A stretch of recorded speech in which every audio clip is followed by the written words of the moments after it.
गुन्ह्याची थोडक्यात हकीकत. माननीय श्री संदीप घुगे, पोलीस अधीक्षक सांगली, श्रीमती रितू खोकर, अपर पोलीस अधीक्षक सांगली, श्रीमती विमला एस, श्रीमती विमला एम, उपविभागीय पोलीस अधिकारी शहर विभाग सांगली यांनी सांगली ग्रामीण पोलीस ठाण्यास दाखल खुनाचे गुन्ह्यातील आरोपींना निष्पन्न करून त्यांना तात्काळ अटक करण्याबाबत सूचना दिल्या होत्या. त्याप्रमाणे आम्ही सांगली ग्रामीण पोलीस ठाण्याकडील गुन्हे प्रकटीकरण शाखेचे पथक, स्थानिक गुन्हे अन्वेषण शाखा सांगली व संजयनगर पोलीस ठाण्याकडील एक पथक असे संयुक्तरित्या आरोपींचा शोध घेत असताना पथकास गोपनीय बातमीदारामार्फत बातमी मिळाली. दाखल गुन्ह्यातील मयत सूरज अलीसाब सिद्धनाथ याचा खून करणारे संशयित आरोपी एक अरमान जावेद शेख, वय वर्ष 19, राहणार कोल्हापूर रोड, सुतार गल्ली नंबर 4, पत्रकार नगर, सांगली.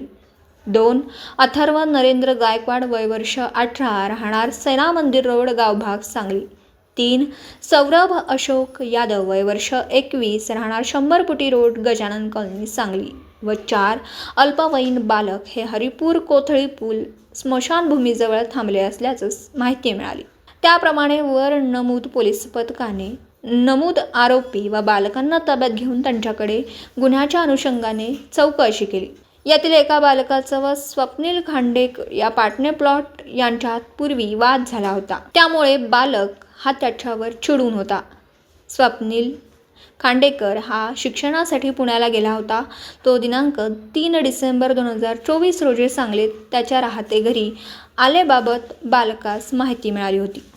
त्यामुळे बालकाने यातील आरोपी क्रमांक 1 ते 3 व इतर 3 बालकांशी आपसात संगनमत करून स्वप्नील खांडेकर याला मारण्यासाठी सोबत हत्यारे घेऊन गुळवणी महाराज मठाजवळून हरिपूर रोडने जात असताना दिनांक 4 डिसेंबर रोजी हरिपूर रोडवरील गुळवणी महाराज मठाजवळून यातील मयत सूरज अलीसाब सिद्धनाथ हा hero Honda Splendor motorcycle number MH10 AM 2232 वरून जात असताना त्याने वर नमूद आरोपी व बालक यांच्या मोटारसायकलला कट मारून गेल्याच्या कारणावरून त्यांच्यात वाद झाल्यानंतर आरोपी व बालक यांनी त्यांच्याजवळील कोयता व चाकूने मयताच्या डोक्यात, मानेवर, गळ्यावर, पाठीवर, छातीवर, पोटावर व खांद्यावर हत्याराने मारून वार करून त्याचा निघृण खून केला अशी कबुली आरोपींनी दिली. आरोपी नंबर 1 ते 3 यांना आज रोजी माननीय न्यायालयात भेटवून त्यांची पोलीस